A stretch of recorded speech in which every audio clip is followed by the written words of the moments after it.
Welcome, my friends.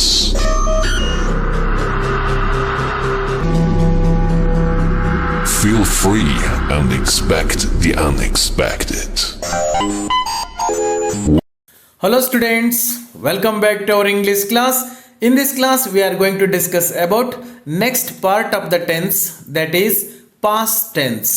Dear students, ಹಿಂದಿನ ಕ್ಲಾಸ್ನಲ್ಲಿ ನಾವು ಟೆನ್ಸ್ಗಳ ಬಗ್ಗೆ ಡಿಸ್ಕಷನ್ ಮಾಡುವಾಗ ಟೆನ್ಸ್ ಅಂದರೆ ಏನು, ಅದರಲ್ಲಿ ಎಷ್ಟು ಪ್ರಕಾರಗಳಿದಾವೆ, ಹಾಗೆ ಒಂದೊಂದು ಟೆನ್ಸಲ್ಲಿ ಕೂಡ ನಾಲ್ಕು ಸಬ್ ಟೆನ್ಸ್ಗಳು ಬರ್ತವೆ. ಹಾಗೆ ಡಿಸ್ಕಷನ್ ಮಾಡ್ತಾ ಪ್ರೆಸೆಂಟ್ ಟೆನ್ಸ್ ಬಗ್ಗೆ ಡಿಟೇಲ್ಡ್ ಆಗಿ ಸ್ಟಡಿ ಮಾಡೋದಕ್ಕೆ ಪ್ರಯತ್ನ ಮಾಡಿದ್ವಿ. ಅದ್ರ ಜೊತೆಗೆ ಹೋಮ್ವರ್ಕ್ ಅನ್ನು ಕೂಡ ಕೊಟ್ಟಿದ್ದೆ, ಅದನ್ನೆಲ್ಲ ತಾವು ಪ್ರಾಕ್ಟೀಸ್ ಮಾಡ್ತಾ ಇದ್ದೀರಾ ಅಂತ ಅನ್ಕೊಳ್ತೀನಿ. ಇವತ್ತಿನ ತರಗತಿಯಲ್ಲಿ ನಾವು ನೆಕ್ಸ್ಟ್ ಟೆನ್ಸ್ ಆಗಿರ್ತಕ್ಕಂಥ ಪಾಸ್ಟ್ ಟೆನ್ಸ್ ಬಗ್ಗೆ ಹಾಗೆ ಅದರಲ್ಲಿ ಬರ್ತಕ್ಕಂಥ 4 ಸಬ್ ಟೆನ್ಸ್ಗಳ ಬಗ್ಗೆ ಅರ್ಥ ಮಾಡ್ಕೊಳ್ಳೋದಕ್ಕೆ ಪ್ರಯತ್ನ ಮಾಡೋಣ. ಡಿಯರ್ ಸ್ಟೂಡೆಂಟ್ಸ್, ಹಿಂದಿನ ತರಗತಿಯಲ್ಲಿ ನಾವು ಪ್ರೆಸೆಂಟ್ ಟೆನ್ಸ್ ಬಗ್ಗೆ ಡಿಸ್ಕಷನ್ ಮಾಡಿದ್ವಿ. ಅಂದರೆ ವರ್ತಮಾನ ಕಾಲ, ಅಂದರೆ ಇವಾಗ ನಡೀತಕ್ಕಂಥದ್ರ ಬಗ್ಗೆ ನಾವು ಹೇಗೆ ಸೆಂಟೆನ್ಸ್ ಮಾಡಬೇಕು ಅನ್ನೋದನ್ನೆಲ್ಲ ಸ್ಟಡಿ ಮಾಡ್ಕೊಂಬಂದ್ವಿ. ಇವಾಗ ಪಾಸ್ಟ್ ಟೆನ್ಸ್ ಅಂದರೆ ಕನ್ನಡದಲ್ಲಿ ಭೂತಕಾಲ ಅಂತ ಕರಿತೀವಿ. ಭೂತಕಾಲ ಅಂತಂದರೆ ಆಗ ಹೋಗಿರೋದ್ರ ಬಗ್ಗೆ. ಇವಾಗ 1 ಗಂಟೆ ಹಿಂದೆ ಆಗಿರ್ಬೋದು, 1 ದಿನದ ಹಿಂದೆ ಆಗಿರ್ಬೋದು, ಅಥವಾ 1 ವರ್ಷದ ಹಿಂದೆ ಆಗಿರ್ಬೋದು, ಇದೆಲ್ಲವನ್ನ ನಾವು ಭೂತಕಾಲದಲ್ಲಿ ಹೇಳ್ತೀವಿ. ಸೊ ಅದನ್ನೇ ಪಾಸ್ಟ್ ಟೆನ್ಸ್ ಅಂತ ಕರಿತೀವಿ. ಪಾಸ್ಟ್ ಟೆನ್ಸ್ ಏನಕ್ಕೆ ಬಳಸ್ತೀವಿ ಅಂತಂದರೆ the past tense is used to describe things that have already happened. ಈಗಾಗಲೇ ಆಗಿ ಹೋಗಿರ್ತಕ್ಕಂಥ ವಿಷಯಗಳನ್ನ ಕುರಿತಾಗಿ ನಾವು ಮಾತನಾಡುವಾಗ ಈ ಪಾಸ್ಟ್ ಟೆನ್ಸನ್ನು ಬಳಸ್ತೀವಿ. ಈ ಪ್ರೆಸೆಂಟ್ ಟೆನ್ಸ್ನಲ್ಲಿ ಇದ್ದಾಗೇ ಈ ಪಾಸ್ಟ್ ಟೆನ್ಸ್ನಲ್ಲಿ ಕೂಡ 4 ಸಬ್ ಟೆನ್ಸ್ಗಳು ಬರ್ತವೆ. ಅವುಗಳನ್ನೇ simple past tense, past continuous, past perfect ಮತ್ತು ಪಾಸ್ಟ್ ಪರ್ಫೆಕ್ಟ್ ಕಂಟಿನ್ಯೂವಸ್ ಟೆನ್ಸ್ ಅಂತ ಕರಿತೀವಿ. ತಾವು ಪ್ರೆಸೆಂಟ್ ಟೆನ್ಸನ್ನು ಚೆನ್ನಾಗಿ ಅರ್ಥ ಮಾಡ್ಕೊಂಡಿದ್ರೆ ಈ ಪಾಸ್ಟ್ ಮತ್ತು ಫ್ಯೂಚರ್ ಟೆನ್ಸ್ಗಳು ಅರ್ಥ ಮಾಡ್ಕೊಳ್ಳೋದಕ್ಕೆ ತುಂಬ ಸುಲಭವಾಗಿರ್ತವೆ. ಪ್ರೆಸೆಂಟ್ ಟೆನ್ಸ್ ಕೆಲವೊಂದು ಕಡೆ ಕನ್ಫ್ಯೂಷನ್ ಮಾಡುತ್ತೆ ಸಬ್ಜೆಕ್ಟ್ ಮತ್ತು ವರ್ಬ್ಗೆ ಸಂಬಂಧಪಟ್ಟಂಗೆ, ಆದರೆ ಇಲ್ಲಿ ಯಾವುದೇ ಕನ್ಫ್ಯೂಷನ್ಗಳು ಇರೋದಿಲ್ಲ. ತುಂಬ ಈಸಿಯಾಗಿ ನಾವು ಇದನ್ನು ಕಲ್ತ್ಕೋಬಹುದು ಅಂತ ಹೇಳ್ತಾ ಇವಾಗ ನಾವು ಸಮಯವನ್ನು ವ್ಯರ್ಥ ಮಾಡದೆ ನೇರವಾಗಿ ಈ 4 ಸಬ್ ಟೆನ್ಸ್ಗಳನ್ನ ಅರ್ಥ ಮಾಡಿಕೊಂಡು ಬಳಸೋದಕ್ಕೆ ಕಲಿತಾ ಹೋಗೋಣ. ಸೊ ಮೊದಲನೇ ಸಬ್ ಟೆನ್ಸ್ ಸಿಂಪಲ್ ಪಾಸ್ಟ್ ಟೆನ್ಸ್. ಈ ಸಿಂಪಲ್ ಪಾಸ್ಟ್ ಟೆನ್ಸ್ ಅನ್ನ ಯಾವಾಗ ಬಳಸ್ತಾರೆ ಅಂತ ಗೊತ್ತಾದ್ರೆ ನಾವು ಮುಂದೆ ಸೆಂಟೆನ್ಸ್ಗಳನ್ನ ತುಂಬ ಈಸಿಯಾಗಿ ಮಾಡ್ತಾ ಹೋಗ್ಬೋದು. The simple past tense is use to talk about a completed action in a time before now. ಯಾವುದೇ ಒಂದು ಕೆಲಸ ಆಗಿರ್ಬೋದು, ಯಾವುದೇ ಒಂದು ವಿಷಯ ಆಗಿರ್ಬೋದು, ಈ ಕ್ಷಣ ನೌ ಅಂತ ಇದೆಯಲ್ಲ, ಅದಕ್ಕಿಂತ ಹಿಂದೆ ಆಗಿರ್ತಕ್ಕಂಥದ್ದೆಲ್ಲ ಪಾಸ್ಟ್ ಟೆನ್ಸ್ನಲ್ಲೇ ಬರ್ತದೆ. ಅದನ್ನು ಹೇಳುವಾಗ ನಾವು ಈ ಸಿಂಪಲ್ ಪಾಸ್ಟ್ ಟೆನ್ಸನ್ನು ಬಳಸ್ತೀವಿ. ಉದಾಹರಣೆ ನೋಡಿದಾಗ ತಮಗೆ ಕ್ಲಿಯರ್ ಆಗ್ತಾ ಹೋಗುತ್ತೆ. ಇಲ್ಲಿ ಕೆಲವೊಂದು ಸೆಂಟೆನ್ಸ್ ಇದಾವೆ ನೋಡಿ. ಐ ವರ್ಕ್ ಇನ್ ಮೈಸೂರ್ ಅಂತ ಇದೆ. ಸೊ ಇಲ್ಲಿ ವರ್ಕ್ಡ್ ಅಂತ ಇದೆ, ಅಂದರೆ past form of the verb ಅನ್ನು ನಾವು ಬಳಸಿದ್ದೀವಿ. ಅದರ ಕಡೆಗೆ ಸ್ವಲ್ಪ ಗಮನ ಕೊಡಿ. ಐ ವರ್ಕ್ಡ್ ಇನ್ ಮೈಸೂರ್ ಅಂತಂದರೆ ಇಲ್ಲಿದೆ ನೋಡಿ, ನಾನು ಮೈಸೂರಿನಲ್ಲಿ ಕೆಲಸ ಮಾಡಿದೆ. ಯಾವಾಗ ಅಂತ ಇಲ್ಲಿ ಪ್ರಶ್ನೆ ಇಲ್ಲ. 1 ವಾರದ ಹಿಂದೆ ಇರ್ಬೋದು, 1 ವರ್ಷದ ಹಿಂದೆ ಇರ್ಬೋದು, 10 ವರ್ಷಗಳ ಹಿಂದೆ ಕೂಡ ಇರಬಹುದು. ಟೈಮ್ ಲಿಮಿಟ್ ಅನ್ನೋದು ಇಲ್ಲಿಲ್ಲ. ಈಗ ಪ್ರೆಸೆಂಟ್ ಪರ್ಫೆಕ್ಟ್ಗೂ ಸಿಂಪಲ್ ಪಾಸ್ಟ್ಗೂ ಕನ್ಫ್ಯೂಷನ್ ಆಗುತ್ತೆ ಅಂತ ನಾನು ಹಿಂದಿನ ಕ್ಲಾಸ್ನಲ್ಲಿ ಹೇಳಿದ್ದೆ. ಇಲ್ಲಿಯೂ ಕೂಡ ಅದೇ ರೀತಿಯಲ್ಲಿ ನಾವು ಕನ್ನಡ ಸೆಂಟೆನ್ಸ್ ಮಾಡ್ತೀವಿ, ಆದರೆ ಇಂಗ್ಲೀಷ್ನಲ್ಲಿ ಸ್ವಲ್ಪ ವ್ಯತ್ಯಾಸ ಆಗುತ್ತೆ. ಇಲ್ಲಿ ಈಸಿಯಾಗಿ ಸೆಂಟೆನ್ಸನ್ನು ನಾವು ಗುರುತಿಸಿಬಿಡ್ಬೋದು, ಇದು ಪ್ರೆಸೆಂಟ್ ಪರ್ಫೆಕ್ಟಲ್ಲಿ ಇದೆನಾ ಅಥವಾ ಸಿಂಪಲ್ ಪಾಸ್ಟ್ ಟೆನ್ಸ್ನಲ್ಲಿ ಇದೆನಾ ಅಂತ. ಏನು ಕನ್ಫ್ಯೂಷನ್ ಆಗೋದು ನೋಡಿ, ಐ ವರ್ಕ್ಡ್ ಇನ್ ಮೈಸೂರ್ ಅಂತಂದರೆ ನಾನು ಮೈಸೂರಿನಲ್ಲಿ ಕೆಲಸ ಮಾಡಿದೆ. ಬಟ್ ಪ್ರೆಸೆಂಟ್ ಪರ್ಫೆಕ್ಟಲ್ಲಿ I have worked in Mysore ಅಂತಂದಾಗ ಅಲ್ಲೂ ಕೂಡ ನಾವು ಇದೇ ಮೀನಿಂಗ್ ಅನ್ನ ಕೊಟ್ಟಿದ್ವಿ. ಯಾಕೆಂದ್ರೆ ಕನ್ನಡದಲ್ಲಿ ಬಳಸುವಾಗ ಕೆಲವೊಂದ್ಸರಿ 2 ಟೆನ್ಸ್ ಅನ್ನು ನಾವು ಒಂದೇ ರೀತಿಯಾಗಿ ಮಾತಾಡ್ಬಿಡ್ತೀವಿ. ಸೊ ಹಾಗಾಗಿ ಸ್ವಲ್ಪ ಕನ್ಫ್ಯೂಷನ್ ಆಗ್ತಾ ಇರ್ತದೆ. ತಾವೇನು ಇಲ್ಲಿ ಇಂಗ್ಲಿಷ್ ನಲ್ಲಿ ಕನ್ಫ್ಯೂಷನ್ ಮಾಡ್ಕೊಳ್ಳುವಂತ ಅವಶ್ಯಕತೆ ಇಲ್ಲ. ಯಾಕೆ ಅಂದ್ರೆ ಈ ಸೆಂಟೆನ್ಸ್ ರಚನೆನೇ ಬೇರೆ ಆಗಿರ್ತದೆ. ತಾವು ಪ್ರಾಕ್ಟೀಸ್ ಮಾಡ್ತಾ ಹೋದಂಗೆ ತಮಗೆ ಈಸಿಯಾಗಿ ಅರ್ಥ ಆಗುತ್ತೆ. ಐ ವರ್ಕ್ಡ್ ಇನ್ ಮೈಸೂರ್ ಅಂತಂದ್ರೆ ನಾನು ಮೈಸೂರಿನಲ್ಲಿ ಕೆಲಸ ಮಾಡಿದೆ. ಯು ವರ್ಕ್ಡ್ ಇನ್ ಮೈಸೂರ್, ನೀನು ಮೈಸೂರಿನಲ್ಲಿ ಕೆಲಸ ಮಾಡಿದೆ. He worked in, she worked in, it worked in. ಇಲ್ಲಿ ನೋಡಿ ಯಾವುದಾದ್ರೂ ಅವನು, ಅವಳು ಮೈಸೂರಿನಲ್ಲಿ ಕೆಲಸ ಮಾಡಿದನು, ಮಾಡಿದಳು, ಮಾಡಿದರು ಅಂತ ಮಾಡಿ ಆಗಿದೆ ಅಂತ. ಸೊ ಯಾವಾಗ ಮಾಡಿದ್ರು ಅಂತ ಇಲ್ಲಿ ಲಿಮಿಟ್ ಇಲ್ಲ, ಅದು ಯಾವಾಗ ಬೇಕಾದರೂ ಆಗಿರ್ಬೋದು. So Raju worked in Mysore, Raju ಮೈಸೂರಿನಲ್ಲಿ ಕೆಲಸ ಮಾಡಿದ ಅಥವಾ ಮಾಡಿದನು. ದೇ ವರ್ಕ್ಡ್ ಇನ್ ಮೈಸೂರ್, ಅವರು ಮೈಸೂರಿನಲ್ಲಿ ಕೆಲಸ ಮಾಡಿದರು. ಹಿಂದಿನ ಸಿಂಪಲ್ ಪ್ರೆಸೆಂಟ್ ಟೆನ್ಸ್ ಅನ್ನು ನೋಡಿದರೆ ಇದು ತುಂಬ ಈಸಿ. ಯಾಕೆ ಅಂತಂದರೆ ಅಲ್ಲಿ ವರ್ಬ್ಗಳ ಜೊತೆಗೆ ಕೆಲವೊಂದು ಕಡೆಗೆ ನಾವು ಎಸ್ ಅನ್ನು ಆ್ಯಡ್ ಮಾಡ್ತಾ ಇದ್ವಿ, ಕೆಲವೊಂದು ಕಡೆ ಬರೀ ವರ್ಬ್ ಮಾತ್ರ ಬಳಸ್ತಾ ಇದ್ವಿ. ಆದರೆ ಇಲ್ಲಿ ಆ ಕನ್ಫ್ಯೂಷನ್ ಇಲ್ಲ ನೋಡಿ, ಎಲ್ಲದಕ್ಕೂ ಕೂಡ ವರ್ಕ್ಡ್ ಅಂತ ಬರಿತಾ ಬಂದಿದ್ದೀವಿ. ಅದು ಸಿಂಗ್ಯುಲರ್ ಇರ್ಬೋದು, ಪ್ಲೂರಲ್ ಇರ್ಬೋದು, ಎಲ್ಲದಕ್ಕೂ ಒಂದೇ ರೀತಿಯಾಗಿ ನಾವು ಬಳಸ್ತಾ ಬರ್ತೀವಿ. ಇವಾಗ ಕೆಲವೊಂದು ಫಾರ್ಮುಲಾಗಳು ಹಾಕೋಣ, ಯಾಕಂದ್ರೆ ನಮಗೆ ಹೋಮ್ವರ್ಕ್ ಮಾಡುವಾಗ ಪ್ರಾಕ್ಟೀಸ್ ಮಾಡೋದಕ್ಕೆ ಇದು ತುಂಬ ಅನುಕೂಲ ಆಗುತ್ತೆ. ಈ ಸಿಂಪಲ್ ಪಾಸ್ಟ್ ಟೆನ್ಸ್ನಲ್ಲಿ ಸೆಂಟೆನ್ಸ್ ಹೇಗಿರ್ತದೆ ಅಂತಂದರೆ, ಮೊದಲನೇದು ಸಬ್ಜೆಕ್ಟ್ ಬರ್ತದೆ. ಇಲ್ಲಿ I, you, he, she, Raju, they, ಈ ನೌನ್ ಇರ್ಬೋದು, ಪ್ರನೌನ್ ಇರ್ಬೋದು, ಇವೆಲ್ಲವುಗಳನ್ನು ನಾವು ಸಬ್ಜೆಕ್ಟ್ ಅಂತ ಕರಿತೀವಿ. ಅದ್ರ ಮುಂದೆ ವರ್ಬ್ ಬರ್ತದೆ. ಅಂದರೆ ಇಲ್ಲಿ ವರ್ಬ್ ಪಾಸ್ಟ್ ಟೆನ್ಸಲ್ಲಿ ಇರಬೇಕು, ಪ್ರೆಸೆಂಟ್ ಟೆನ್ಸ್ನಲ್ಲಿರೋ ವರ್ಬನ್ನು ಇಲ್ಲಿ ಬಳಸಬಾರ್ದು. ಇದನ್ನೇ ನಾವು ಶಾರ್ಟಾಗಿ ಫಾರ್ಮುಲಾ ಮಾಡ್ಕೊಳ್ಳೋದಾದರೆ ಸಬ್ಜೆಕ್ಟ್ ಪ್ಲಸ್ V2 ಅಂತ ಇದೆ. V2 ಅಂತಂದರೆ past form of the verb. ಇದನ್ನು ನೆನ್ಪಿಟ್ಕೊಂಡಿರಬೇಕು. ಸಿಂಪಲ್ ಪಾಸ್ಟ್ ಟೆನ್ಸ್ನಲ್ಲಿ ಸೆಂಟೆನ್ಸ್ನ ಹೇಗೆ ಮಾಡಬೇಕು ಅನ್ನೋದು ನಮಗೆ ತುಂಬ ಈಸಿಯಾಗಿ ಅರ್ಥ ಆಗುತ್ತೆ. ಈಗ ಇನ್ನೂ ಕೆಲವೊಂದು ಉದಾಹರಣೆಗಳನ್ನ ನೋಡೋಣ. ಈಗ ನಾವು ಈ ರೀತಿಯಾಗಿ ಕನ್ನಡದಲ್ಲಿ ಹೇಳ್ತಾ ಇದ್ದೀವಿ, ಅದನ್ನು ಇಂಗ್ಲೀಷ್ನಲ್ಲಿ ಏನು ಹೇಳಬೇಕು ಅಂತ ನಾವು ಈಗ ಪ್ರಯತ್ನ ಮಾಡೋಣ. ನಾನು ಪುಸ್ತಕ ಓದಿದೆ, ಅಥವಾ ನೀನು ಹಿಂದಿ ಮಾತನಾಡಿದೆ, ಅವನು ಪತ್ರ ಬರೆದ ಅಥವಾ ಬರೆದನು, ಅವಳು ಹಾಡು ಹಾಡಿದಳು, ಅದು ಶಬ್ದ ಮಾಡಿತು, ರಾಜು ಆಸ್ಪತ್ರೆಗೆ ಹೋದ ಅಥವಾ ಹೋದನು, ಅವರು ಪ್ರತಿದಿನ ಬಂದರು, ರಾಜು ಮತ್ತು ರವಿ ಹಣ್ಣುಗಳನ್ನು ತಿಂದರು. ನೋಡಿ, ಈ ಎಲ್ಲ ಕೆಲಸಗಳು ಮುಗಿದೋಗಿದ್ದಾವೆ. ಪುಸ್ತಕ ಓದಿದೆ, ಹಿಂದೆ ಮಾತಾಡದೆ, ಪತ್ರ ಬರದೆ, ಇವೆಲ್ಲವುಗಳು ಕೂಡ ಹಿಂದೆ ಮಾಡಿ ಆಗಿರುವಂಥವುಗಳನ್ನ ಇಲ್ಲಿ ಹೇಳ್ತಾ ಇದ್ದೀವಿ. ಸೊ ಹೀಗೆ ನಾವು ಹೇಳ್ತಾ ಇದ್ದೀವಿ ಕನ್ನಡದಲ್ಲಿ. ಇದನ್ನು ಇಂಗ್ಲೀಷ್ನಲ್ಲಿ ಏನು ಹೇಳಬೇಕು, ಹೇಗೆ ಹೇಳಬೇಕು ಅಂತ ಇವಾಗ ನೋಡೋಣ. ನಾನು ಪುಸ್ತಕ ಓದಿದೆ, ಅದನ್ನು ಇಂಗ್ಲೀಷ್ನಲ್ಲಿ ಹೆಂಗೆ ಹೇಳೋದು? I read a book. ಇಲ್ಲಿ ರೀಡ್ ಅಂತಿದೆಯಲ್ಲ ಸರ್, ನೀವು ರೆಡ್ ಅಂತಿದ್ದೀರಾ ಅಂತ ಅನ್ನಕೋಬೇಡಿ. ರೀಡ್ ಅನ್ನೋದು ಪಾಸ್ಟ್ ಟೆನ್ಸ್ ಮತ್ತು ಪಾಸ್ಟ್ ಪಾರ್ಟಿಸಿಪಲ್ನಲ್ಲಿ ರೆಡ್ ಅಂತ ಆಗುತ್ತೆ, ಆದರೆ ಸ್ಪೆಲ್ಲಿಂಗ್ ಹಾಗೆ ಉಳ್ಕೊಂಡಿರ್ತದೆ. ನೀನು ಹಿಂದಿ ಮಾತನಾಡಿದೆ, ಯು ಸ್ಪೋಕ್ ಹಿಂದಿ. ಅಥವಾ ನೀನು ಹಿಂದಿಯಲ್ಲಿ ಮಾತನಾಡಿದೆ ಅಂತಂದರೆ ಯು ಸ್ಪೋಕ್ ಇನ್ ಹಿಂದಿ. ಅವನು ಪತ್ರ ಬರೆದ, ಹಿ ರೋಟ್ ಎ ಲೆಟರ್.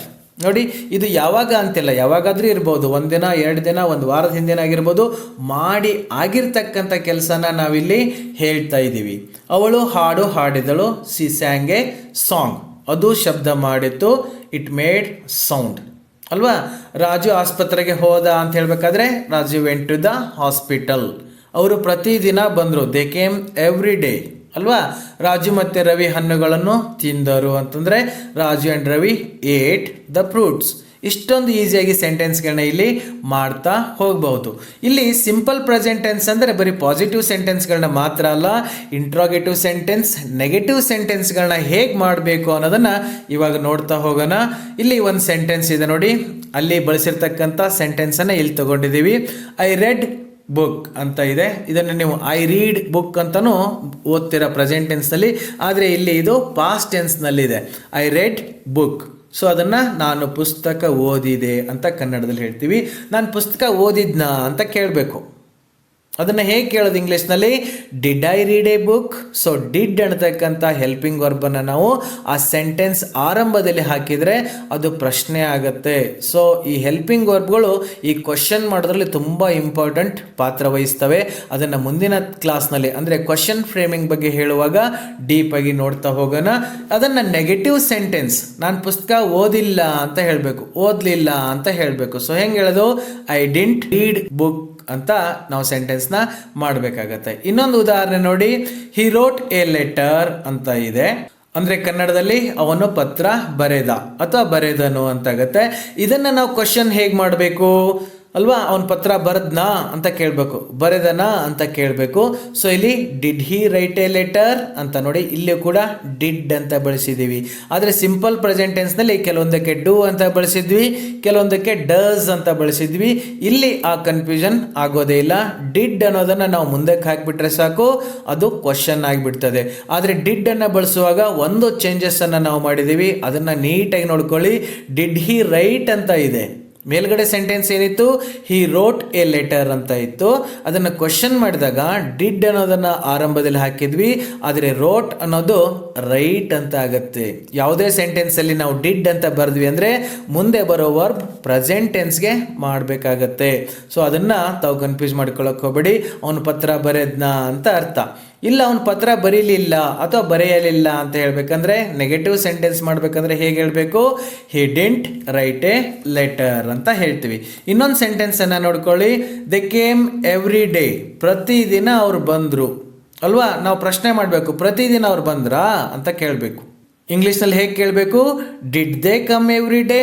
ಇಲ್ಲೂ ಕೂಡ ನೋಡಿ ಡಿಡ್ ಅಂತ ಹಾಕಿದ್ವಿ, ಮುಂದೆ ಕೇಮ್ ಇರೋದನ್ನು ಕಮ್ ಅಂತ ಮಾಡಿದ್ದೀವಿ. ಇದನ್ನು ಸ್ವಲ್ಪ ಗಮನ ಇಟ್ಟು ಪ್ರಾಕ್ಟೀಸ್ ಮಾಡಬೇಕು ನೀವು. Did they come every day, ಅವರು ಪ್ರತಿದಿನ ಬಂದ್ರಾ ಅಂತ ಅರ್ಥ.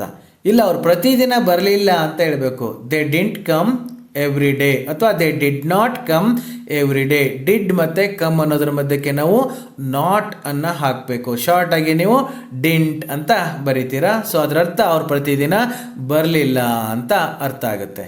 ಇವಾಗ ಈ ಪಾಸ್ಟ್ ಟೆನ್ಸ್ನ ಮುಂದಿನ ಭಾಗವಾಗಿರ್ತಕ್ಕಂಥ ಪಾಸ್ಟ್ ಕಂಟಿನ್ಯೂಸ್ ಟೆನ್ಸ್ ಬಗ್ಗೆ ಅರ್ಥ ಮಾಡಿಕೊಳ್ಳೋದಕ್ಕೆ ಪ್ರಯತ್ನ ಮಾಡೋಣ.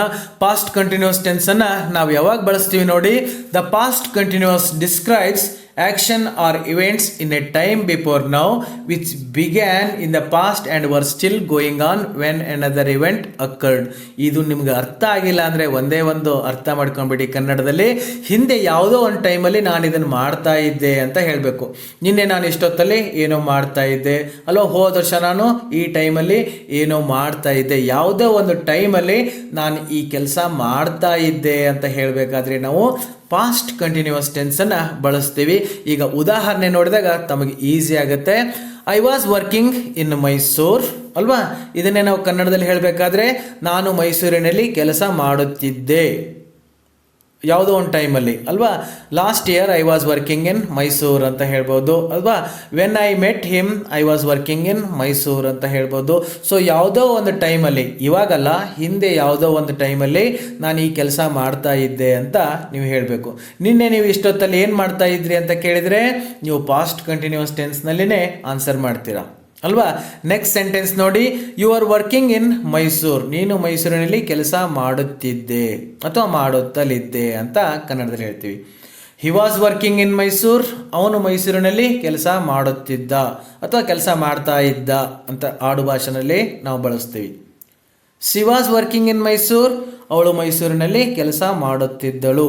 ಆಡೋ ಭಾಷೆಯಲ್ಲಿ ಅವಳು ಮೈಸೂರಿನಲ್ಲಿ ಕೆಲಸ ಮಾಡ್ತಾ ಇದ್ಲು. ಯಾವಾಗ ಅಂತ ಏನಾದ್ರು ಹೇಳಬೇಕಾದ್ರೆ ನಾವು ಈ ಥರ ಬಳಸ್ತಿರ್ತೀವಿ. It was working in Mysore, ಅದು ಮೈಸೂರಿನಲ್ಲಿ ಕೆಲಸ ಮಾಡ್ತಾ ಇತ್ತು ಅಲ್ವಾ. Raju was working in Mysore, Raju ಮೈಸೂರಿನಲ್ಲಿ ಕೆಲಸ ಮಾಡುತ್ತಿದ್ದ. ದೇವರ್ ವರ್ಕಿಂಗ್ ಇನ್ ಮೈಸೂರ್, ಅವರು ಮೈಸೂರಿನಲ್ಲಿ ಕೆಲಸ ಮಾಡುತ್ತಿದ್ದರು. ಇಲ್ಲಿ ಇಂಗ್ಲಿಷ್ ಸೆಂಟೆನ್ಸ್ನಲ್ಲಿ ನೋಡಿ ಹೆಲ್ಪಿಂಗ್ ವರ್ಬ್ನ ನಾವು ವಾಸ್ ಅಥವಾ ವರ್ ಅಂತ ಹಾಕಿದ್ದೀವಿ. ಏಕವಚನ ಇತ್ತಂದರೆ ವಾಸ್ ಅಂತ ಬಳಸಿ, ಬಹುವಚನ ಇತ್ತಂದರೆ ವರ್ ಅಂತ ತಾವು ಬಳಸಬೇಕು. ಮುಂದೆ ಬರ್ತಕ್ಕಂಥ ವರ್ಬ್ ING ಫಾರ್ಮಲ್ಲೇ ಇರಬೇಕು. ಸೊ ನಾವೀಗ ಹೋಮ್ವರ್ಕ್ ಮಾಡ್ಕೋ ಉದ್ದೇಶದಿಂದ ಫಾರ್ಮುಲಾಗಳನ್ನು ಮಾಡ್ಕೊಂಡ್ಬಿಡೋಣ.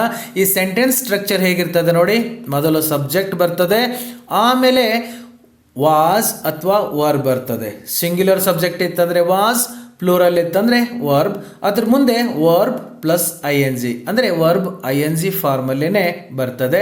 ಇದನ್ನೇ ತಾವು ಶಾರ್ಟಾಗಿ ನೆನ್ಪಿಟ್ಕೋಬೇಕಾಗಿತ್ತು ಅಂದರೆ ಸಬ್ಜೆಕ್ಟ್ ಪ್ಲಸ್ ಬಿ ಪಾಸ್ಟ್ ಅಂತ ಇದೆ, ಅಂದರೆ ವಾಸ್ ಅಥವಾ ವರ್ ಯಾವುದಾದ್ರೂ ಒಂದು ಬರ್ತದೆ. ಅದ್ರ ಮುಂದೆ V4 ಅಂತ ಇದೆ ನೋಡಿ, ಅಂದರೆ ವರ್ಬ್ ING ಫಾರ್ಮಲ್ಲೇ ಬರಬೇಕು. ಇನ್ನು ಬೇರೆ ಸೆಂಟೆನ್ಸ್ಗಳನ್ನ ಒಂದು ಸ್ವಲ್ಪ ನೋಡಿಬಿಟ್ಟು ಮುಂದೆ ಹೋಗೋಣ. ನಾನು ಪುಸ್ತಕ ಓದುತ್ತಿದ್ದೆ ಅಥವಾ ಓದುತ್ತಲಿದ್ದೆ, ಯಾವುದೋ ಒಂದು ಟೈಮಲ್ಲಿ ನಾನು ಪುಸ್ತಕ ಓದ್ತಾ ಇದ್ದೆ ಅಂತ ಹೇಳ್ತೀವಿ. ನೀನು ಹಿಂದಿ ಮಾತಾಡ್ತಾ ಇದ್ದೆ ಅಥವಾ ಮಾತನಾಡುತ್ತಿದ್ದೆ ಅಲ್ವಾ. ನೋಡಿ ಆಳು ಭಾಷೆನಲ್ಲಿ ಇಲ್ಲಿ ಬರೆಯೋದಕ್ಕೂ ನಾವು ಎಷ್ಟೊಂದು ವ್ಯತ್ಯಾಸ ಮಾಡ್ತೀವಿ. ಅವನು ಪತ್ರ ಬರೆಯುತ್ತಿದ್ದ ಅಲ್ವಾ, ಆಡು ಭಾಷೆನಲ್ಲಿ ಅವನು ಪತ್ರ ಬರಿತಾ ಇದ್ದ ಅಂತ ಹೇಳ್ತೀವಿ. ಅವಳು ಹಾಡು ಹಾಡುತ್ತಿದ್ದಳು, ಅವಳು ಹಾಡು ಹಾಡ್ತಾ ಇದ್ಲು ಅಂತ ಹೇಳ್ತೀವಿ. ಅದು ಶಬ್ದ ಮಾಡುತ್ತಿತ್ತು ಅಲ್ವಾ, ಅದು ಶಬ್ದ ಮಾಡ್ತಾ ಇತ್ತು ಅಂತ ನಾವು ಆಡು ಭಾಷೆನಲ್ಲಿ ಬಳಸ್ತೀವಿ. ರಾಜು ಆಸ್ಪತ್ರೆಗೆ ಹೋಗುತ್ತಿದ್ದ ಅಲ್ವಾ, ನಾವು ಮಾತಾಡುವಾಗ ರಾಜು ಆಸ್ಪತ್ರೆಗೆ ಹೋಗ್ತಾ ಇದ್ದ ಅಂತ ಹೇಳ್ತೀವಿ. ಅವರು ಪ್ರತಿದಿನ ಬರ್ತಾ ಇದ್ರು ಅಂತೀವಿ. ರಾಜು ಮತ್ತು ರವಿ ಹಣ್ಣುಗಳನ್ನು ತಿಂತಾ ಇದ್ರು ಅಲ್ವಾ. ನೀವು ನೋಡಿದಾಗ ಅವ್ರು ಏನು ಮಾಡ್ತಾ ಇದ್ರು ಅಂತಂದರೆ ಅವರಿಬ್ಬರು ಅನ್ನ ತಿಂತಾ ಇದ್ರು ಅಂತ ಹೇಳ್ತೀವಿ. ಇವೆಲ್ಲ ಪಾಸ್ಟ್ ಕಂಟಿನ್ಯೂಸ್ ಟೆನ್ಸ್ನಲ್ಲಿದೆ. ಇವುಗಳನ್ನು ನೀವು ಇಂಗ್ಲೀಷ್ನಲ್ಲಿ ಹೇಳಬೇಕಾಗಿತ್ತು ಅಂದರೆ ಹೇಗೆ ಸೆಂಟೆನ್ಸ್ ಮಾಡಬೇಕು ನೋಡಿ. ನಾನು ಪುಸ್ತಕ ಓದ್ತಾ ಇದ್ದೆ ಅಂತ ಹೇಳಬೇಕಾದ್ರೆ ಐ ವಾಸ್ ರೀಡಿಂಗ್ ಬುಕ್ ಅಂತ ಹೇಳ್ತೀವಿ. ನೀನು ಹಿಂದಿ ಮಾತಾಡ್ತಾ ಇದ್ದೆ, you are speaking in Hindi ಅಥವಾ ಯು ಆರ್ ಸ್ಪೀಕಿಂಗ್ ಹಿಂದಿ ಅಂತ ನಾವು ಹೇಳಬೇಕು. ಅವನು ಪತ್ರ ಬರಿತಾ ಇದ್ದ, ಹಿ ವಾಸ್ ರೈಟಿಂಗ್ ಲೆಟರ್. ಅವಳು ಹಾಡು ಹೇಳ್ತಾ ಇದ್ಲು ಅಥವಾ ಹಾಡು ಹಾಡ್ತಾ ಇದ್ಲು ಯಾವುದೋ ಒಂದು ಟೈಮಲ್ಲಿ ಅಂತಂದರೆ ಸಿ ವಾಸ್ ಸಿಂಗಿಂಗ್ ಸಾಂಗ್ ಅಂತ ಹೇಳ್ತೀವಿ. ಅದು ಶಬ್ದ ಮಾಡುತ್ತಿತ್ತು, ಸೊ ಇಂಗ್ಲೀಷ್ನಲ್ಲಿ ಇಟ್ ವಾಸ್ ಮೇಕಿಂಗ್ ಸೌಂಡ್ ಅಲ್ವಾ. ನೀವು ಸುಮ್ಮನೆ ಕೂತ್ಕೊಂಡಿದ್ರಿ, ಅಲ್ಲೇನೋ ಸೌಂಡ್ ಆಗ್ತಾ ಇತ್ತು ಅಥವಾ ಯಾವುದೋ ಒಂದು ವಸ್ತು ಸೌಂಡ್ ಮಾಡ್ತಾ ಇತ್ತು ಅಂದರೆ ಇಟ್ ವಾಸ್ ಮೇಕಿಂಗ್ ಸೌಂಡ್ ಅಂತ ಹೇಳ್ತೀರಾ. ರಾಜು ಆಸ್ಪತ್ರೆಗೆ ಹೋಗುತ್ತಿದ್ದ, Raju was going to hospital. ಅವರು ಪ್ರತಿದಿನ ಬರುತ್ತಿದ್ದರು, ಅವರು ಪ್ರತಿದಿನ ಬರ್ತಾ ಇದ್ರು ಅಂತ ಹೇಳಬೇಕಾಗಿತ್ತು ಅಂದರೆ they were coming every day ಅಲ್ವಾ. ರಾಜು ಮತ್ತು ರವಿ ಹಣ್ಣುಗಳನ್ನು ತಿನ್ನುತ್ತಿದ್ದರು ಅಥವಾ ತಿಂತಾ ಇದ್ರು. Raju and Ravi var eating fruits ಅಂತ ನಾವು ಸೆಂಟೆನ್ಸನ್ನು ಮಾಡಬೇಕು. ಈಗ ಪಾಸ್ಟ್ ಕಂಟಿನ್ಯೂಸ್ ಟೆನ್ಸಲ್ಲಿ ಪಾಸಿಟಿವ್, ಇಂಟ್ರಾಗೇಟಿವ್ ಮತ್ತು ನೆಗೆಟಿವ್ ಸೆಂಟೆನ್ಸ್ಗಳನ್ನ ಹೇಗೆ ಮಾಡಬೇಕು ಅಂತ ನೋಡೋಣ. ಇಂಟ್ರಾಗೇಟಿವ್ ಸೆಂಟೆನ್ಸ್ ಅಂದರೆ ಕ್ವಶನ್ಗಳನ್ನ ಹೇಗೆ ಮಾಡಬೇಕು ಈ ಟೆನ್ಸಲ್ಲಿ ಅಂತ ಅರ್ಥ. ಇಲ್ಲಿ ನೋಡಿ ಅದೇ ಸೆಂಟೆನ್ಸನ್ನು ಇಲ್ಲಿ ಬಳಸ್ತಾ ಇದ್ದೀವಿ. I was reading a book ಅಂತ ಇದೆ, ಅದು ಕನ್ನಡದಲ್ಲಿ ನಾನು ಪುಸ್ತಕ ಓದ್ತಾ ಇದ್ದೆ ಅಥವಾ ಓದುತ್ತಲಿದ್ದೆ. ನಾನು ಪುಸ್ತಕ ಓದ್ತಾ ಇದ್ನಾ ಅಂತ ಕೇಳ್ತೀವಿ ಅಲ್ವಾ. ನಾನು ಪುಸ್ತಕ ಓದುತ್ತಲಿದ್ದೇನಾ ಅಥವಾ ಓದುತ್ತಿದ್ದೇನಾ ಅಂತ ಪ್ರಶ್ನೆ ಕೇಳ್ತೀವಲ್ಲ. ಇಂಗ್ಲೀಷ್ನಲ್ಲಿ ಹೆಂಗೆ ಕೇಳೋದು, was I reading a book. ನೋಡಿ I was reading a book ಅಂತ ಕೇಳ್ಬಿಡ್ತೀವಿ ನಾವು ಪ್ರಶ್ನೆ ಕೇಳುವಾಗ ಅಲ್ವಾ. ಸೊ ಅದನ್ನು ಕ್ವಶನ್ ಆ ರೀತಿ ಕೇಳಬಾರ್ದು. ಈ ವಾಸ್ ಅನ್ನೋ ಹೆಲ್ಪಿಂಗ್ ವರ್ಬನ್ನು ಪ್ರಿಂಟಿಗೆ ತಂದು ಹಾಕಬೇಕು, ಅವಾಗ ಅದು ಪ್ರಶ್ನೆ ಆಗುತ್ತೆ. Was I reading a book ಅಂತ ನಾನು ಪುಸ್ತಕ ಓದ್ತಾ ಇದ್ನಾ, ನಾನು ಪುಸ್ತಕ ಓದ್ತಾ ಇರಲಿಲ್ಲ ಅಂತ ಹೆಂಗೆ ಹೇಳೋದು. I was not reading a book. Was ಮತ್ತು ರೀಡಿಂಗ್ ಅನ್ನೋದ್ರ ಮಧ್ಯಕ್ಕೆ ನಾಟ್ ಅನ್ನೋದನ್ನು ತಂದು ಹಾಕಬೇಕು, ಅವಾಗ ಅದು ನೆಗೆಟಿವ್ ಸೆಂಟೆನ್ಸ್ ಆಗುತ್ತೆ. ಸೊ ಅದನ್ನು ಕೂಡ ನಾವು ನೀಟಾಗಿ ಪ್ರಾಕ್ಟೀಸ್ ಮಾಡಬೇಕು. ಬೇರೆ ಸೆಂಟೆನ್ಸನ್ನು ನೋಡಿ. He was writing a letter. ಅವನು ಪತ್ರ ಬರೆಯುತ್ತಿದ್ದ ಅಥವಾ ಪತ್ರ ಬರಿತಾ ಇದ್ದ. ಅವನು ಪತ್ರ ಬರಿತಾ ಇದ್ನಾ ಅಂತ ಕೇಳಬೇಕು. Was he writing a letter ಅಂತ ನಾವು ಪ್ರಶ್ನೆ ಕೇಳಬೇಕೇ ಹೊರತು he was writing a letter ಅಂತಂದರೆ ಅದು ಕ್ವಶನ್ ಅಲ್ವೇ ಅಲ್ಲ. ಸೊ ಕ್ವಶನ್ ಹೇಗೆ ಕೇಳಬೇಕು, was he writing a letter ಅಂತಲೇ ಕೇಳಬೇಕು.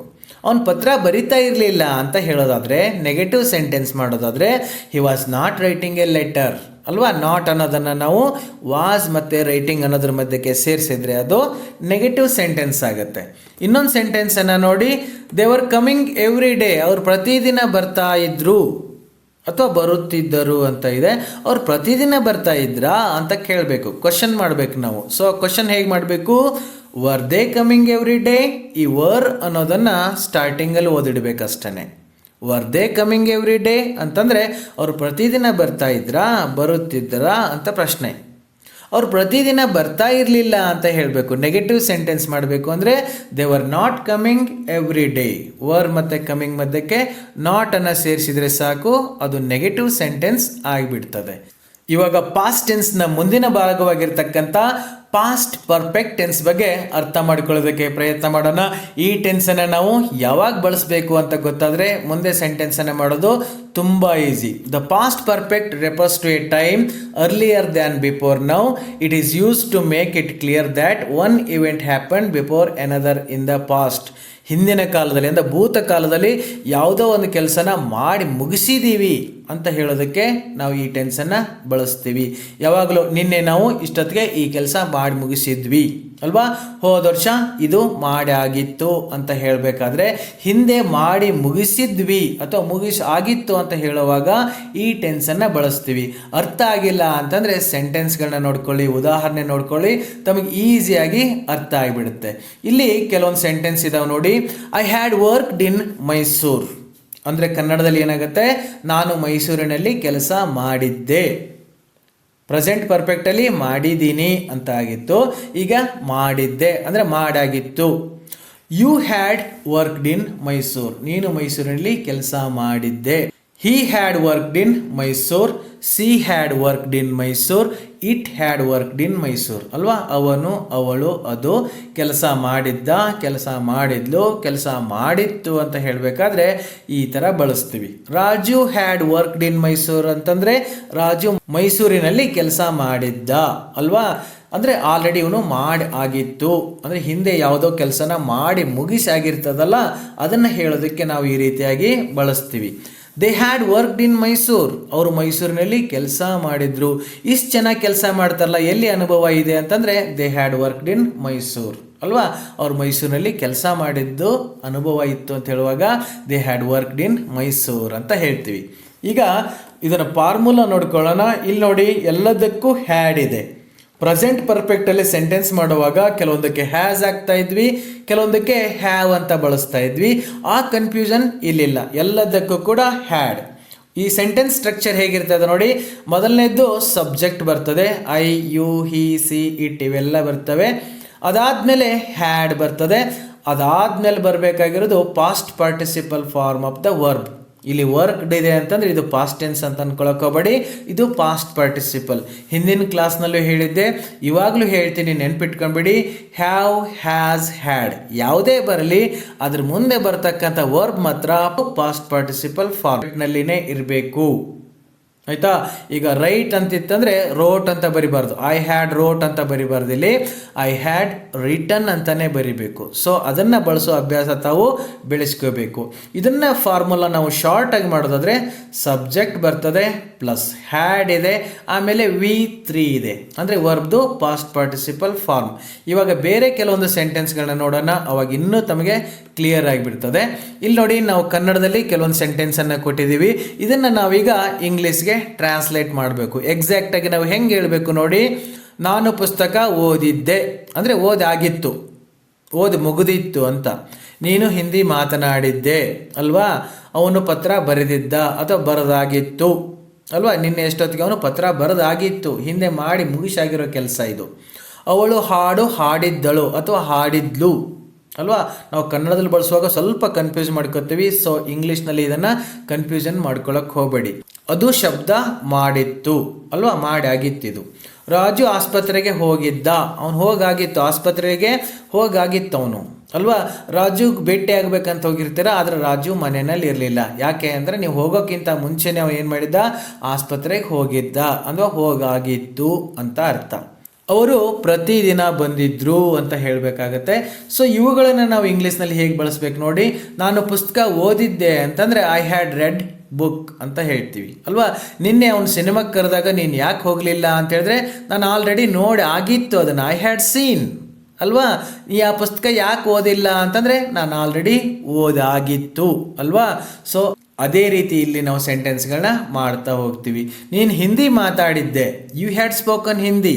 ನೀನು ಹಿಂದಿನಲ್ಲಿ ಮಾತಾಡಿದ್ದೆ ಅಂತಂದರೆ you had spoken in Hindi. ಅವನು ಪತ್ರ ಬರೆದಿದ್ದ ಅಂದರೆ ಬರೆದಾಗಿತ್ತು. ಸೊ ಹೆಂಗೆ ಹೇಳೋದು, ಹಿ ಹ್ಯಾಡ್ ರಿಟನ್ ಲೆಟರ್. ಅವಳು ಹಾಡು ಹಾಡಿದ್ದಳು ಅಂತ ಹೇಳ್ಬೇಕಾದ್ರೆ, ಹಾಡು ಆಗಿತ್ತು ಅಂತ ಹೇಳ್ಬೇಕಾದ್ರೆ she had sung a song ಅಥವಾ ಸಿ ಹ್ಯಾಡ್ ಸಂಗ್ ಸಾಂಗ್ ಅಂತ ಹೇಳ್ತೀವಿ.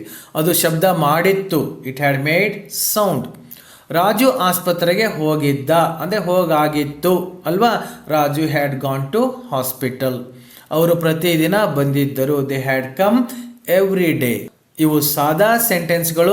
ಈ ಸೆಂಟೆನ್ಸ್ಗಳನ್ನ ನೆಗೆಟಿವ್ ಆಗಿ ಹಾಗೆ ಇಂಟ್ರಾಗೇಟಿವ್ ಆಗಿ ಹೇಗೆ ಬಳಸಬೇಕು ಅನ್ನೋದನ್ನು ಇವಾಗ ಸ್ವಲ್ಪ ನೋಡ್ಕೊಂಡು ಹೋಗೋಣ. ಇಲ್ಲಿ ನೋಡಿ ಸೆಂಟೆನ್ಸ್ ಇದೆ, I had read a book. ಇದನ್ನು ನಾವು ಕನ್ನಡದಲ್ಲಿ ನಾನು ಪುಸ್ತಕ ಓದಿದ್ದೆ ಅಂದರೆ ಓದಾಗಿತ್ತು ಅಂತ ಅರ್ಥ. ಇದನ್ನು ನಾವು ಕ್ವಶನ್ ಆಗಿ ಚೇಂಜ್ ಮಾಡಬೇಕು. ಸೊ ಹೇಗೆ ಮಾಡಬೇಕು, ನಾನು ಪುಸ್ತಕ ಓದಿದ್ದೇನಾ ಅಂತ ಕೇಳ್ತೀವಲ್ಲ, ಸೊ ಇಂಗ್ಲೀಷ್ನಲ್ಲಿ ಹೆಂಗೆ ಕೇಳೋದು, had I read a book. ಇಲ್ಲಿ ನೋಡಿ, ಹ್ಯಾಡ್ ಅನ್ನೋ ಹೆಲ್ಪಿಂಗ್ ವರ್ಬನ್ನು ನಾವು ಆರಂಭದಲ್ಲಿ ಅಂದರೆ ಸೆಂಟೆನ್ಸ್ ಸ್ಟಾರ್ಟಿಂಗಲ್ಲಿನೇ ಹಾಕಿದರೆ ಅದು ಕ್ವಶನ್ ಆಗುತ್ತೆ. I had read a book ಅನ್ನಬಾರ್ದು, had I read a book, ನಾ ಪುಸ್ತಕ ಓದಿದ್ನಾ ಅಂತ ಅಲ್ವಾ. ಅದನ್ನೇ ನಾವು ನೆಗೆಟಿವ್ ಸೆಂಟೆನ್ಸ್ ಮಾಡಬೇಕು, ನಾ ಪುಸ್ತಕ ಓದಿರಲಿಲ್ಲ ಅಲ್ವಾ. ಅವಾಗ ನಾನು ಪುಸ್ತಕ ಓದಿರಲಿಲ್ಲ ಅಂದರೆ I had not red book ಅಂತ ಬರಿತೀವಿ. ಆ ಪುಸ್ತಕ ನೀನು ಯಾಕೆ ವಾಪಸ್ ಕೊಡಲಿಲ್ಲ ಅಂತ ನಾನಿನ್ನೂ ಅವಾಗ ಓದಿರಲಿಲ್ಲ ಅಂತ ಹೇಳಬೇಕಾಗಿತ್ತು, ಅಂದರೆ I had not red the book ಅಂತ ನಾವು ಸೆಂಟೆನ್ಸನ್ನು ಮಾಡಬೇಕು.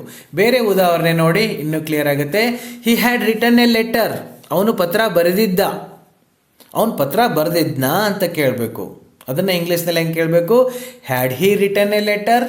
ಅಲ್ಲಿ ನೋಡಿ, ಮೇಲ್ಗಡೆ ಸೆಂಟೆನ್ಸಲ್ಲಿ ಹ್ಯಾಡ್ ಹಿ ಆದಮೇಲೆ ಬಂದಿತ್ತು, ಅದನ್ನು ಹೀಗಿಂತ ಮುಂಚೆ ತಂದು ಹಾಕಿಬಿಟ್ರೆ ಅದೇ ಪ್ರಶ್ನೆ. ಇದಕ್ಕೆ ನಾವು ಎಸ್ ಆರ್ ನೋ ಕ್ವಶನ್ಸ್ ಅಂತ ಕರಿತೀವಿ. ಎಸ್ ಆರ್ ನೋ ಕ್ವಶನ್ಸ್ ಅಂತಂದರೆ ಆ ಕ್ವಶನ್ನಿಗೆ ಆನ್ಸರ್ ಎಸ್ ಆರ್ ನೋ ಅಂತ ಇರ್ತದೆ. ಅದನ್ನೇ ನಾವಿಲ್ಲಿ ಮಾಡ್ತಾ ಇದ್ದೀವಿ. ಅವನು ಪತ್ರ ಬರೆದಿದ್ನಾ ಅಂತ ಕೇಳಬೇಕಾದ್ರೆ ಹ್ಯಾಡ್ ಅನ್ನೋದನ್ನು ನಾವು ಸ್ಟಾರ್ಟಿಂಗಲ್ಲಿ ಓದಾಕಬೇಕು. He had not return a letter, ಅದನ್ನೇ ನಾವು ನೆಗೆಟಿವ್ ಸೆಂಟೆನ್ಸ್ ಮಾಡಬೇಕು ಅಂತಂದ್ರೆ ನಾಟ್ ಅನ್ನು ಆ್ಯಡ್ ಮಾಡಬೇಕು. ನಾಟ್ ಎಲ್ಲಿ ಆ್ಯಡ್ ಮಾಡಬೇಕು ನೋಡಿ, ಹ್ಯಾಡ್ ಮತ್ತು ರಿಟರ್ನ್ ಅನ್ನೋದ್ರ ಮಧ್ಯಕ್ಕೆ ಹಾಕಬೇಕು.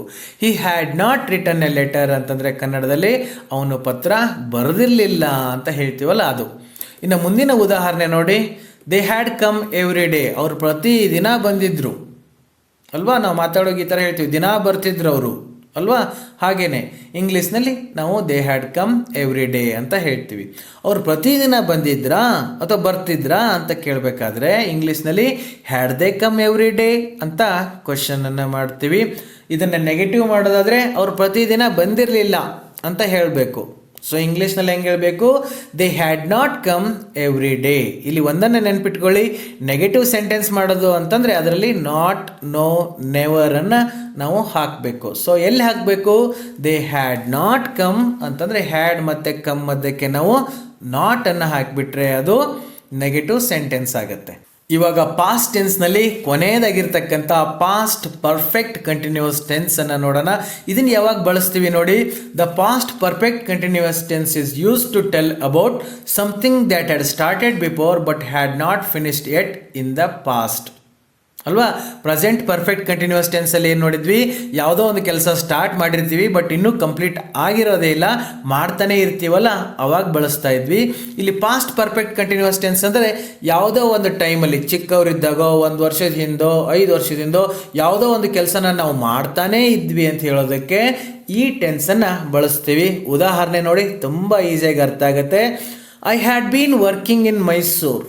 ಸೊ ಇದನ್ನು ಕನ್ನಡದಲ್ಲಿ ಎಕ್ಸಾಕ್ಟಾಗಿ ಹೆಂಗೆ ಟ್ರಾನ್ಸ್ಲೇಟ್ ಮಾಡಬೇಕು, ನಾನು ಮೈಸೂರಿನಲ್ಲಿ ಕೆಲಸ ಮಾಡ್ತಾನೇ ಇದ್ದೆ, ಮಾಡುತ್ತಲಿದ್ದೇನೆ ಅಲ್ಲ, ಮಾಡ್ತಾನೆ ಇದ್ದೆ. ಸೊ ಪ್ರೆಸೆಂಟ್ ಪರ್ಫೆಕ್ಟಲ್ಲಿ ಏನು ಹೇಳಿದ್ವಿ, I have been working in Mysuru ಅಂತ ಹೇಳಿದಾಗ ನಾನು ಮೈಸೂರಲ್ಲಿ ಕೆಲಸ ಮಾಡ್ತಾನೇ ಇದ್ದೀನಿ ಅಂತ ಹೇಳಿದ್ವಿ, ಅಂದರೆ ಈಗಲೂ ಮಾಡ್ತಾ ಇದ್ದೆ ಅಂತ.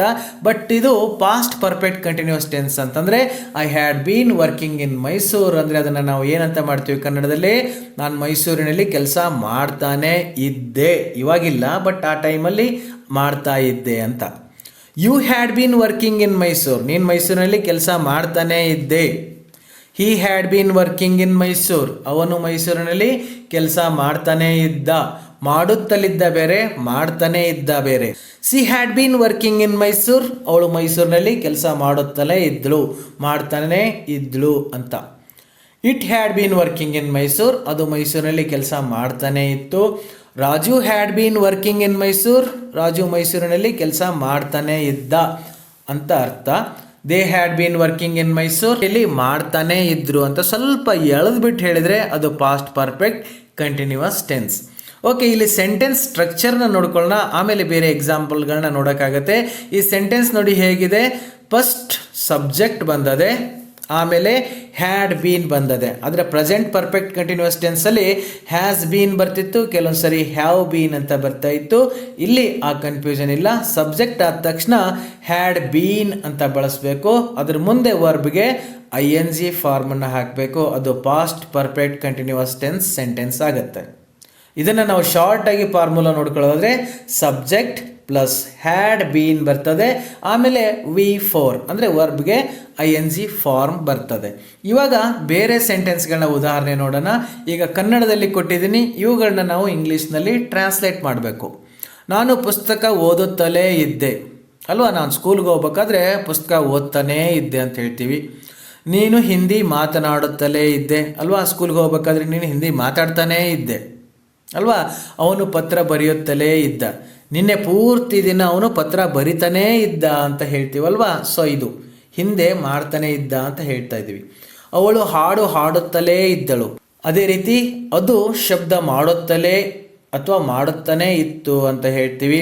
ರಾಜು ಆಸ್ಪತ್ರೆಗೆ ಹೋಗುತ್ತಲೇ ಇದ್ದ ಅಲ್ವಾ, ಚಿಕ್ಕವನಿದ್ದಾಗ ಅವನು ದಿನ ಆಸ್ಪತ್ರೆಗೆ ಹೋಗ್ತಾ ಇದ್ದರೆ ಅದನ್ನು ನಾವು ಹೆಂಗೆ ಹೇಳ್ತೀವಿ, ಅವನು ಆಸ್ಪತ್ರೆಗೆ ಹೋಗ್ತಾನೇ ಇದ್ದ ಅಲ್ವಾ, ಈ ರೀತಿ ಹೇಳ್ತೀವಿ. ಅವರು ಪ್ರತಿದಿನ ಬರುತ್ತಲೇ ಇದ್ದರು, ದಿನ ಅವ್ರು ಬರ್ತಾನೇ ಇದ್ದರು ಅಂತ ಹೇಳ್ಬೋದಾದರೆ ನಾವು ಈ ರೀತಿಯಾಗಿ ಹೇಳ್ತೀವಿ. ಅದನ್ನೇ ನಾವು ಇಂಗ್ಲೀಷ್ನಲ್ಲಿ ಹೇಳೋದಾದರೆ ಹೇಗೆ ಹೇಳಬೇಕು, ಇವುಗಳನ್ನ ನಾವು ಹೇಗೆ ಟ್ರಾನ್ಸ್ಲೇಟ್ ಮಾಡಬೇಕು ನೋಡಿ. ನಾನು ಪುಸ್ತಕ ಓದುತ್ತಲೇ ಇದ್ದೆ ಅಂತ ಹೇಳೋದಾದರೆ I had been reading book ಅಂತ ನಾವು ಬರಿಬೇಕು. ಇಲ್ಲಿ ಹ್ಯಾಡ್ ಬೀನ್ ಅಂತ ಬರ್ತದೆ, ಎಲ್ಲ ಸೆಂಟೆನ್ಸಲ್ಲೂ ಅದೇ ಬರ್ತದೆ. ಸೊ ಯಾವುದೇ ಸೆಂಟೆನ್ಸಲ್ಲಿ ಹ್ಯಾಡ್ ಬೀನ್ ಮುಂದೆ ವರ್ಬ್ಗೆ ING ಇತ್ತು ಅಂತಂದರೆ ಅದು ಪಾಸ್ಟ್ ಕಂಟಿನ್ಯೂಯಸ್ ಟೆನ್ಸ್ ಅಂತ ನೀವು ನೆನ್ಪಿಟ್ಕೊಂಬಿಡಿ. ನೀನು ಹಿಂದಿ ಮಾತನಾಡುತ್ತಲೇ ಇದ್ದೆ, you had been speaking Hindi ಅಥವಾ ಇನ್ ಹಿಂದಿ. ಅವನು ಪತ್ರ ಬರೆಯುತ್ತಲೇ ಇದ್ದ ಅಲ್ವಾ, ನಿನ್ನೆ ಅವನು ಪತ್ರ ಬರಿತಾನೇ ಇದ್ದ. He had been writing letter, yesterday he had been writing letter ಅಂತ ನಾವು ಹೇಳಬೇಕು. ಅವಳು ಹಾಡು ಹಾಡುತ್ತಲೇ ಇದ್ಲು, she had been singing song.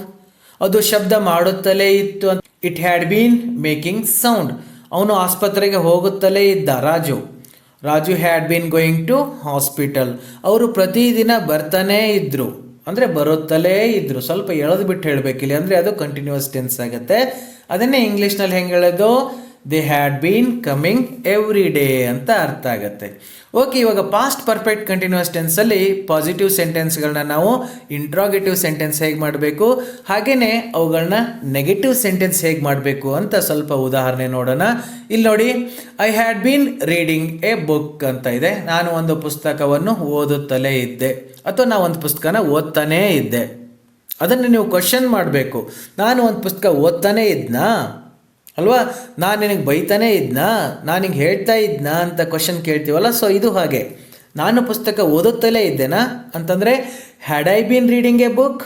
ಇಲ್ಲೂ ಕೂಡ ಅಷ್ಟೇ ನೋಡಿ, ಸಿಂಪಲ್ಲಾಗಿ ಹ್ಯಾಡ್ ಅನ್ನೋದನ್ನು ನಾವು ಫ್ರಂಟ್ಗೆ ಓದಾಕ್ಬಿಟ್ರೆ ಸಾಕು, ಅದು ಕ್ವಶನ್ ಆಗುತ್ತೆ. ನಾನು ಪುಸ್ತಕ ಓದ್ತಾನೇ ಇರಲಿಲ್ಲ, I had not been reading book. Negative sentence ಮಾಡಬೇಕಾದ್ರೆ ನಾಟನ್ನು ಆ್ಯಡ್ ಮಾಡ್ತೀವಿ. ಎಲ್ಲಿ ಅಂತಂದರೆ ಹ್ಯಾಡ್ ಮತ್ತು ಬೀನ್ ಮಧ್ಯಕ್ಕೆ ನಾಟನ್ನು ಸೇರಿಸ್ತೀವಿ. ಇನ್ನೊಂದು ಸೆಂಟೆನ್ಸನ್ನು ನೋಡ್ಕೊಳ್ಳಿ, ಹಿ had been writing a letter. ಅವನು ಪತ್ರ ಬರಿತಾನೇ ಇದ್ದ ಅಂತ. ನಾವು ಪ್ರಶ್ನೆ ಹೆಂಗೆ ಕೇಳ್ತೀವಿ ಕನ್ನಡದಲ್ಲಿ, ಅವನು ಪತ್ರ ಬರಿತಾನೇ ಇದ್ನಾ ಅಂತ ಕೇಳ್ತೀವಿ, ಅವನು ಪತ್ರ ಬರೆಯುತ್ತಲೇ ಇದ್ದನಾ ಅಂತ ಕೇಳ್ತೀವಿ. ಸೊ ಅದನ್ನೇ ಇಂಗ್ಲೀಷ್ನಲ್ಲಿ ಹೆಂಗೆ ಹೇಳೋದು, had he been writing a letter ಅಂತ ಹ್ಯಾಡನ್ನು ಪ್ರಿಂಟಿಗೆ ಹಾಕಿಬಿಟ್ರೆ ಸಾಕು, ಅದು ಕ್ವಶನ್ ಆಗುತ್ತೆ. ಅದನ್ನೇ ನೆಗೆಟಿವ್ ಮಾಡಬೇಕಾದ್ರೆ ಅವನು ಪತ್ರ ಬರೆಯುತ್ತಲೇ ಇರಲಿಲ್ಲ ಅಂತಂದರೆ ಹಿ had not been writing a letter. ತಮಗೆ ಈಸಿಯಾಗಿ ಇಲ್ಲಿ ಅರ್ಥ ಆಗುತ್ತೆ. ಪ್ರೆಸೆಂಟ್ ಟೆನ್ಸ್ ಥರ ಇಲ್ಲಿ ಹ್ಯಾಸ್ ಹಾಕ್ಬೇಕಾ ಹ್ಯಾವ್ ಹಾಕ್ಬೇಕಾ ಅಂತ ಕನ್ಫ್ಯೂಷನ್ ಇಲ್ಲ, ತುಂಬ ಈಸಿಯಾಗಿ ಸೆಂಟೆನ್ಸ್ಗಳನ್ನ ಮಾಡ್ತಾ ಹೋಗ್ಬೋದು. ಇನ್ನೊಂದು ಸೆಂಟೆನ್ಸ್ ನೋಡಿ, they had bean coming every day. ಅವರು ಪ್ರತಿದಿನ ಬರ್ತಾನೇ ಇದ್ದರು ಅಥವಾ ಬರುತ್ತಲೇ ಇದ್ದರು ಅಲ್ವಾ. ಅವರು ಪ್ರತಿದಿನ ಬರ್ತಾನೇ ಇದ್ರಾ ಅಂತ ಕೇಳಬೇಕು ನಾವು ಪ್ರಶ್ನೆನ. ಹೇಗೆ ಕೇಳೋದು, had they been coming every day ಅಂತ ಪ್ರಶ್ನೆ. ಇಲ್ಲಿ ಹ್ಯಾಡನ್ನ ಫ್ರಂಟ್ಗೆ ಹಾಕ್ತೀವಿ. ಅವ್ರು ಪ್ರತಿದಿನ ಬರ್ತಾನೇ ಇರಲಿಲ್ಲ ಅಲ್ವಾ, ಪ್ರತಿದಿನ ಬರುತ್ತಲೇ ಇರಲಿಲ್ಲ ಅಂತ ನೆಗೆಟಿವ್ ಸೆಂಟೆನ್ಸ್ ಮಾಡುವಾಗ they had not been coming every day ಅಂತ ಅರ್ಥ ಆಗುತ್ತೆ. ಸೊ ಇಷ್ಟೇ ಸಿಂಪಲ್ ಆಗಿರ್ತಕ್ಕಂಥ ಪಾಸ್ಟ್ ಪರ್ಫೆಕ್ಟ್ ಕಂಟಿನ್ಯೂಸ್ ಟೆನ್ಸನ್ನು ನಾವು ಅರ್ಥ ಮಾಡ್ಕೊಂಡ್ವಿ. ಓಕೆ ಡಿಯರ್ ಸ್ಟೂಡೆಂಟ್ಸ್, ಇಲ್ಲಿವರೆಗೆ ಸೆಕೆಂಡ್ ಟೆನ್ಸ್ ಆಗಿರ್ತಕ್ಕಂಥ ಪಾಸ್ಟ್ ಟೆನ್ಸಲ್ಲಿ 4 ಸಬ್ ಟೆನ್ಸ್ಗಳು ಬರ್ತವೆ. ಅವು ಯಾವ್ಯಾವು, ಅವುಗಳನ್ನ ನಾವು ಯಾವಾಗ ಬಳಸ್ತೀವಿ ಅನ್ನೋದನ್ನು ಉದಾಹರಣೆಗಳ ಮೂಲಕ ಅರ್ಥ ಮಾಡ್ಕೊಳ್ಳೋದಕ್ಕೆ ಪ್ರಯತ್ನ ಪಟ್ವಿ. ಪ್ರೆಸೆಂಟ್ ಟೆನ್ಸ್ನಲ್ಲಿ ಸ್ವಲ್ಪ ಕನ್ಫ್ಯೂಷನ್ ಇರೋದು, ಆದರೆ ಇಲ್ಲಿ ಯಾವುದೇ ಟೆನ್ಷನ್ ಇಲ್ಲ, ಯಾವುದೇ ಕನ್ಫ್ಯೂಷನ್ ಇಲ್ಲ. ಈಸಿಯಾಗಿ ತಾವು ಸೆಂಟೆನ್ಸ್ಗಳನ್ನ ಮಾಡ್ತೀರಾ ಅಂತ ಅನ್ಕೋತೀನಿ. ತಮಗೆಲ್ಲರಿಗೂ ಅರ್ಥ ಆಗಿದೆ ಅಂತ ಅನ್ಕೋತೀನಿ. ಇವಾಗ ಹೋಮ್ವರ್ಕನ್ನು ಕೊಡ್ತಕ್ಕಂಥ ಸಮಯ. ಈ ಪ್ರಾಕ್ಟೀಸನ್ನು ಮಾಡಲಿಲ್ಲ ಅಂತಂದರೆ ಈ ಟೆನ್ಸ್ಗಳು ಮರ್ತೋಗ್ಬಿಡ್ತವೆ. ಸೊ ಹಾಗಾಗಿ ಪ್ರತಿದಿನ ಒಂದು ಸೆಂಟೆನ್ಸನ್ನು ತಗೊಂಡು ಈ ರೀತಿಯಾಗಿ ಎಲ್ಲ ಟೆನ್ಸ್ಗಳಲ್ಲೂ ಆ ಸೆಂಟೆನ್ಸನ್ನು ಚೇಂಜ್ ಮಾಡೋದಕ್ಕೆ ಪ್ರಯತ್ನ ಮಾಡಿ. ಅಲ್ಲಿ ಪ್ರೆಸೆಂಟ್ ಟೆನ್ಸ್ನಲ್ಲಿ ವರ್ಕ್ ಕೊಟ್ಟಿದ್ನಲ್ಲ, ಸೊ ಅದೇ ಫಾರ್ಮ್ಯಾಟಲ್ಲಿ ಇದು ಕೂಡ ಇದೆ. ಒಂದು ಪೇಜಲ್ಲಿ 4 ಕಾಲಮ್ಗಳನ್ನ ಹಾಕ್ಕೊಳ್ಳಿ. ಫಸ್ಟ್ ಕಾಲಮ್ಗೆ ಸಿಂಪಲ್ ಪಾಸ್ಟ್ ಟೆನ್ಸ್, ಆಮೇಲೆ ಪಾಸ್ಟ್ ಕಂಟಿನ್ಯೂಯಸ್, ಪಾಸ್ಟ್ ಪರ್ಫೆಕ್ಟ್, ಆಮೇಲೆ ಪಾಸ್ಟ್ ಪರ್ಫೆಕ್ಟ್ ಕಂಟಿನ್ಯೂಸ್ ಟೆನ್ಸ್ ಅಂತ ಹೆಸರು ಕೊಡಿ. ಇಲ್ಲಿ ಕೂಡ ಸೆಂಟೆನ್ಸ್ಗಳನ್ನ ಉದಾಹರಣೆ ಕೊಟ್ಟಿದೆ ನೋಡಿ. ಐ ಈಟ್ ಕೇಕ್ ಅಂತ ಇತ್ತು, ಅಲ್ಲಿ ಇದನ್ನು ಪಾಸ್ಟ್ ಟೆನ್ಸಲ್ಲಿ ನೀವು ಹೇಗೆ ಮಾಡಿದ್ರಿ, ಐ ಏಟ್ ಎ ಕೇಕ್ ಅಂತ ಇದೆ. ಇಲ್ಲಿ ನೋಡಿ ಏನೇನಿದೆ, ಫಾರ್ಮುಲಾಗಳು ನೋಡ್ಕೊಳ್ಳಿ, ನಿಮಗೆ ಕನ್ಫ್ಯೂಷನ್ ಆಗ್ತಾ ಇದ್ರೆ. ಫಸ್ಟ್ ಸಬ್ಜೆಕ್ಟ್ ಇದೆ ಐ ಅನ್ನೋದು, ಆಮೇಲೆ ವಿ ಟು ಅಂತ ಇದೆ, ಅಂದರೆ ವರ್ಬ್ ಪಾಸ್ಟ್ ಟೆನ್ಸಲ್ಲಿ ಇರಬೇಕು, ಅಂದರೆ ಅದು ಏಟ್ ಅಂತ ಆಗಿದೆ. ಅದ್ರ ಮುಂದೆ ನೀವು ಬೇರೆ ಸೇರಿಸ್ಕೋಬೋದು, ಐ ಏಟ್ ಎ ಬಿಸ್ಕೆಟ್ ಅಂತ ಬರಿಬೋದು, ಬೇರೆ ಇನ್ನೇನಾದರೂ ಸೇರಿಸ್ಕೊಳ್ತಾ ಹೋಗ್ಬೋದು. ಅದೇ ಸೆಂಟೆನ್ಸನ್ನು ನಾವು ಪಾಸ್ಟ್ ಕಂಟಿನ್ಯೂಸ್ ಟೆನ್ಸ್ ಮಾಡಿದಾಗ I was eating A cake, ನಾನು ಕೇಕನ್ನು ತಿಂತಾ ಇದ್ದೆ. ಸೊ ಸೆಂಟೆನ್ಸ್ ಸ್ಟ್ರಕ್ಚರ್ ಹೇಗಿದೆ ನೋಡಿ, ಫಾರ್ಮುಲಾ ಸಬ್ಜೆಕ್ಟ್ ಇದೆ, ಆಮೇಲೆ ವಾಸ್ ಬಳಸಿದ್ದೀವಿ, ಆಮೇಲೆ V4 ಅಂತ ಇದೆ, ಅಂದರೆ ವರ್ಬ್ಗೆ ನಾವು ING.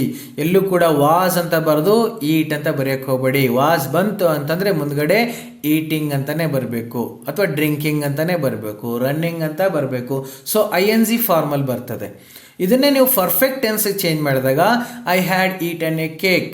ಇಲ್ಲಿ ನೋಡಿ ಸಬ್ಜೆಕ್ಟ್ ಇದೆ ಐ ಅನ್ನೋದು, ಅದ್ರ ಮುಂದೆ ಹ್ಯಾಡ್ ಅಂತ ಬಂದದೆ, ಅದ್ರ ಮುಂದೆ ಬರೋ ವರ್ಬು ಪಾಸ್ಟ್ ಪಾರ್ಟಿಸಿಪಲ್ನಲ್ಲೇ ಇರಬೇಕು. ಅದನ್ನೇ ನಾವು V3 ಅಂತ ಕರಿತೀವಿ. ಪಾಸ್ಟ್ ಪರ್ಫೆಕ್ಟ್ ಕಂಟಿನ್ಯೂಸ್ ಟೆನ್ಸ್ ಮಾಡಿದರೆ I had been eating A cake, ನಾನು ಕೇಕ್ ತಿಂತಾನೇ ಇದ್ದೆ. ಸೊ ಫಸ್ಟ್ ಸಬ್ಜೆಕ್ಟ್ ಬಂದದೆ, ಆಮೇಲೆ ಹ್ಯಾಡ್ ಬೀನ್ ಅಂತ ಇದೆ, ಎಲ್ಲದಕ್ಕೂ ಹ್ಯಾಡ್ ಬೀನೇ ಬರ್ತದೆ, ಸಿಂಗ್ಯುಲರ್ ಇರಲಿ ಪ್ಲೂರಲ್ ಇರಲಿ. ಅದ್ರ ಮುಂದೆ ಬರ್ತಕ್ಕಂಥ ವರ್ಬ್ ಮಾತ್ರ ING ಫಾರ್ಮಲ್ ಇರಬೇಕು, ಅದನ್ನೇ ನಾವು V4 I had been eating A cake.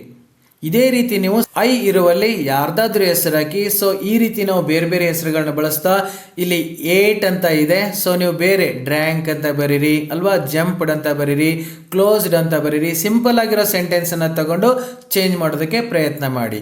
ಇಲ್ಲಿ ಸಿಂಪಲ್ ಸೆಂಟೆನ್ಸ್ ಈ ರೀತಿ ಐ ಕ್ಲೋಸ್ಡ್ ದ ಡೋರ್ ಅಂತ ಇದೆ, I was closing the door, I had closed the door, I had been closing A door. ನೋಡಿ ತುಂಬ ಸಿಂಪಲ್ ಆಗಿ ಈ ರೀತಿ ಒಂದೇ ಸೆಂಟೆನ್ಸನ್ನು 4 ಟೆನ್ಸ್ಗಳಲ್ಲಿ ಬಳಸೋದಕ್ಕೆ ಪ್ರಯತ್ನ ಮಾಡಿ.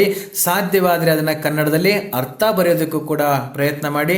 ತಮಗೆ ಟ್ರಾನ್ಸ್ಲೇಷನ್ ಮಾಡೋದಕ್ಕೆ ತುಂಬ ಈಸಿ ಆಗುತ್ತೆ ಅಂತ ಹೇಳ್ತಾ ಈ ಹೋಮ್ವರ್ಕನ್ನು ಕಂಪ್ಲೀಟ್ ಮಾಡಿಕೊಂಡು ಮುಂದಿನ ಕ್ಲಾಸ್ಗೆ ರೆಡಿಯಾಗಿರಿ. ಇನ್ನು ಮುಂದಿನ ಕ್ಲಾಸ್ನಲ್ಲಿ ಫ್ಯೂಚರ್ ಟೆನ್ಸ್ ಜೊತೆಗೆ ಮತ್ತೆ ಸಿಗೋಣ ಅಂತ ಹೇಳ್ತಾ, so till then take care.